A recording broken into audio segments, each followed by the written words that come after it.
नमस्कार दोस्तों, कांग्रेस पार्टी ने 2023 में वापसी करने के लिए पूरी ताकत लगा रखी है। मुख्यमंत्री भूपेश बघेल अब भी लुभावने वादे कर रहे हैं। किसानों की कर्ज माफी का दांव एक बार फिर चला गया है। तमाम सर्वे में भी छत्तीसगढ़ में कांग्रेस की सरकार बनती दिखाई जा रही है, लेकिन भाजपा के आक्रामक हमले और एंटी इनकम्बेंसी के डर से कांग्रेस कोई चांस लेना नहीं चाह रही है।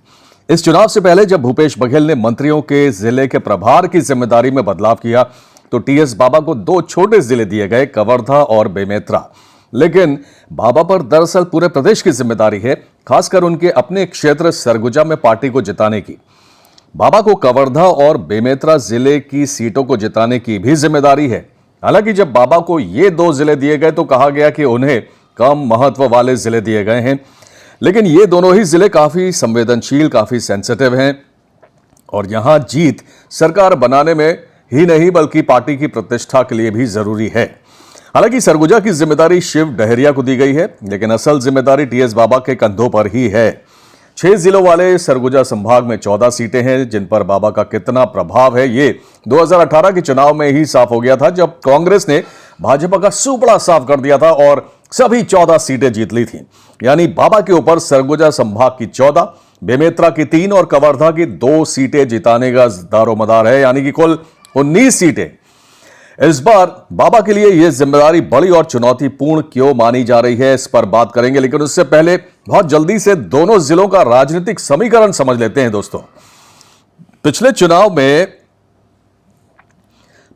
में कांग्रेस ने यहां शानदार प्रदर्शन किया था। राजधानी रायपुर समेत 7 जिलों की सीमा से घिरे बेमेतरा छत्तीसगढ़ का सबसे नया जिलों में से एक है। जिले में 3 विधानसभा सीट साजा, बेमेतरा और नवगढ़ हैं। यह जिला राजनीतिक रूप से भी बहुत महत्वपूर्ण है। वर्तमान भूपेश सरकार में कैबिनेट मंत्री रविंद्र चौबे इसी जिले से आते हैं। वे साजा सीट से विधायक हैं। इसके अलावा बाकी दोनों सीटों पर भी कांग्रेस का कब्जा है। बेमेतरा से कांग्रेस के आशीष छाबड़ा और नवगढ़ से कांग्रेस के गुरदयाल सिंह बंजारे विधायक रहे। साल 2013 में जिले की तीनों सीटों पर बीजेपी का कब्जा रहा था। इसके बाद 2018 में तीनों सीटों पर कांग्रेस ने बीजेपी को मात दी और सरकार बनाई। पिछले 2 बार से ट्रेंड ये रहा है कि जिले में जिसके पास ये तीनों सीटें हैं, प्रदेश में उसी पार्टी की सरकार बनती है। तो उस लिहाज से ये तीनों सीटें कांग्रेस के लिए बहुत महत्वपूर्ण है और इसीलिए चाहे इसको आप कोई सुपरस्टिशन माने या आप इसको कैसे भी करके अंधविश्वास के तौर पर भी देखा जा सकता है, लेकिन ये बात पिछले 2 बार से साबित हो रही है। इसलिए ये कहा जा सकता है कि खास नज़र है कांग्रेस पार्टी की और बीजेपी की भी कि इन तीनों सीटों पर जीत हासिल की जाए। वोटर्स की संख्या की बात करें दोस्तों तो साजा में कुल 2,24,334 वोटर हैं, जिनमें 1,11,560 महिलाएं और 1,12,774 पुरुष हैं।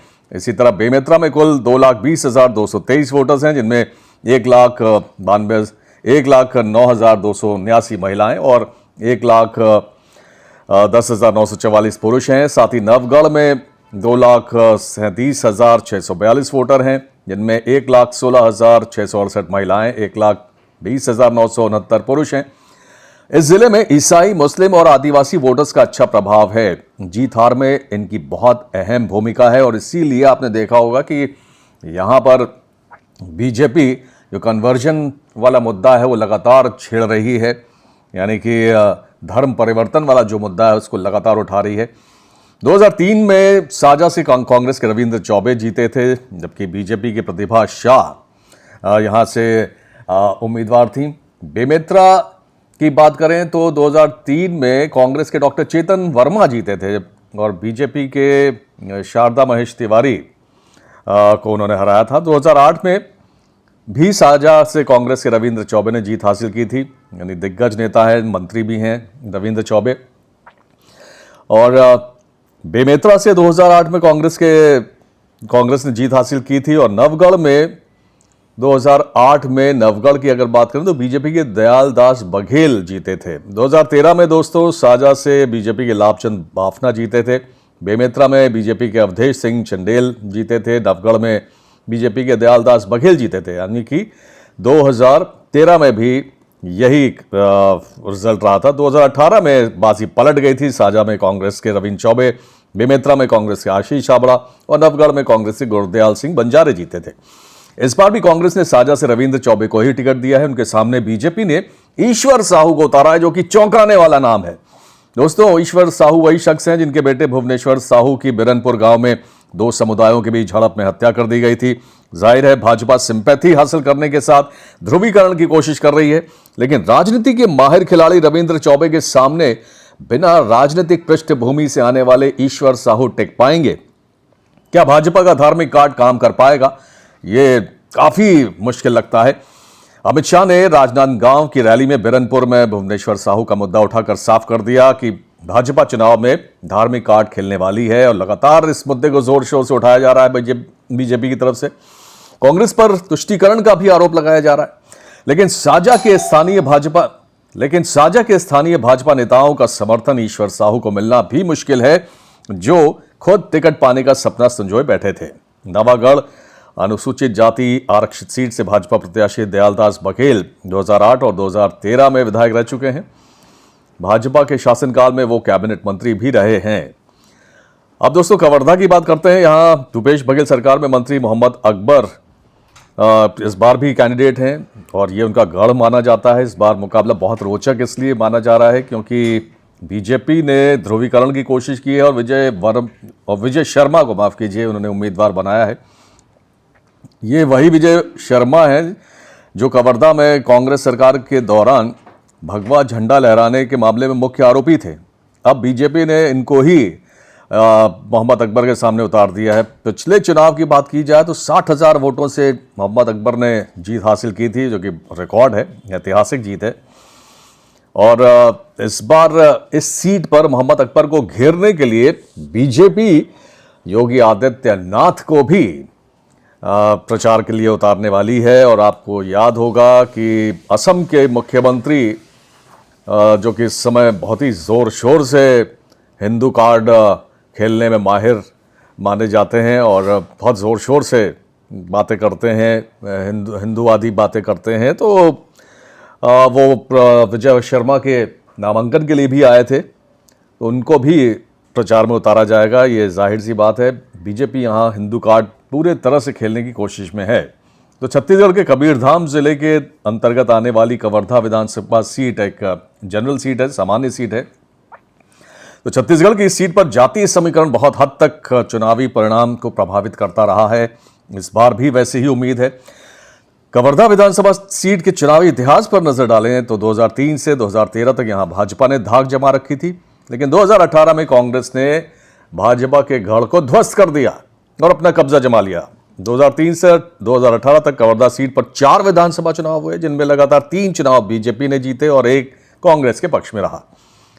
वैसे तो कवर्धा विधानसभा सीट को शांति का टापू कहा जाता है, लेकिन इस बार रोजगार और कानून व्यवस्था बड़े चुनावी मुद्दे हैं, और कन्वर्जन भी, जैसा कि बीजेपी उठा रही है, वो भी एक बड़ा मुद्दा बनाने की कोशिश में है। तो 2021 में जो झंडा विवाद जिसकी बात हम लोग कर रहे थे, विजय शर्मा वाली, वो इतना बढ़ गया था मामला कि कर्फ्यू तक लगाना पड़ा था। तो मैकाल पर्वत और जंगलों से घिरा हुआ है कबीरधाम जिला। 2 विधानसभा सीटें आती हैं, एक पंडरिया और दूसरी कवर्धा, और इस बार अभी तो 2018 में दोनों ही सीटों पर कांग्रेस का कब्जा है। कवर्धा, जैसा कि हम लोग लगातार बात कर रहे हैं, मोहम्मद अकबर यहाँ से विधायक हैं। अच्छा, ये सीट जो है दोस्तों, रमन सिंह के लिए भी नाक का सवाल है, क्योंकि ये उनका गृह जिला है, गृह जनपद है रमन सिंह के लिए। तो रमन सिंह भी यहाँ पर पूरे ताकत लगा रहे हैं, क्योंकि इस बार रमन सिंह की साख जो है वो भी दांव पर है। तो क्या यहाँ पे बाजी पलट पाएंगे रमन सिंह? क्या प्रभाव उनका देखने को मिलेगा? ये भी बहुत ही रोचक होगा देखना दोस्तों। तो कवर्धा में कुल वोटर 2,98,000 के करीब हैं, और यहाँ पे आदिवासी वोटर्स की संख्या 50,000, साहू समाज की वोटर्स की संख्या 42,000 है, जो कि निर्णायक कहा जा सकता है किसी भी जीत हार में। इसके अलावा अगर बात की जाए तो कुर्मी वोटर्स करीब 38,000 हैं, एससी वोटर्स की संख्या 32,000 और पटेल समाज के वोटर्स 17,000 के आसपास हैं। कवर्धा जिले की दूसरी सीट है पंडरिया। ये राजनांदगांव संसदीय क्षेत्र में ही आती है, और यहाँ से इस बार बीजेपी ने बड़ा ही चौंकाने वाला फैसला किया है। भावना बोहरा को यहाँ से प्रत्याशी बनाया है बीजेपी ने, जो कि ब्राह्मण परिवार से आती हैं।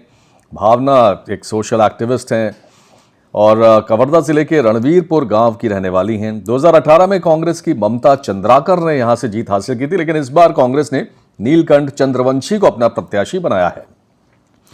कवर्धा और पंडरिया दोनों ही सीटों पर पहले चरण यानी 7 नवंबर को ही वोटिंग होनी है। बहुत ज्यादा दिन नहीं है, इसलिए पूरी ताकत झोंक रखी है दोनों पार्टियों के कैंडिडेट्स ने।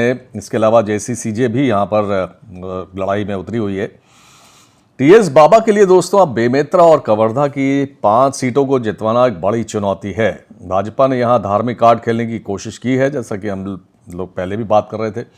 टीएस बाबा को यहां इसीलिए उतारा गया है ताकि वो उसकी काट कर सकें। उनकी छवि जो है बहुत ही साफ सुथरी एक सर्वमान्य नेता की है और सभी धर्मों के लोग उनको पसंद करते हैं। इसलिए उस बीजेपी के उस कार्ड को मार्जिनलाइज करने के लिए टीएस बाबा को खासतौर पर उतारा गया है और इसीलिए उनको ये दोनों जिले दिए गए हैं। तो देखना होगा इस बार मुकाबला कैसा रहता है। उम्मीद पूरी है कि बहुत ही रोमांचक, बहुत ही कांटे का मुकाबला होगा, दिलचस्प होगा और इसके नतीजे 3 दिसंबर को जब आएंगे तब तस्वीर साफ होगी। फिलहाल दोस्तों आज के वीडियो में बस इतना ही। बहुत बहुत धन्यवाद आपका। जय हिंद।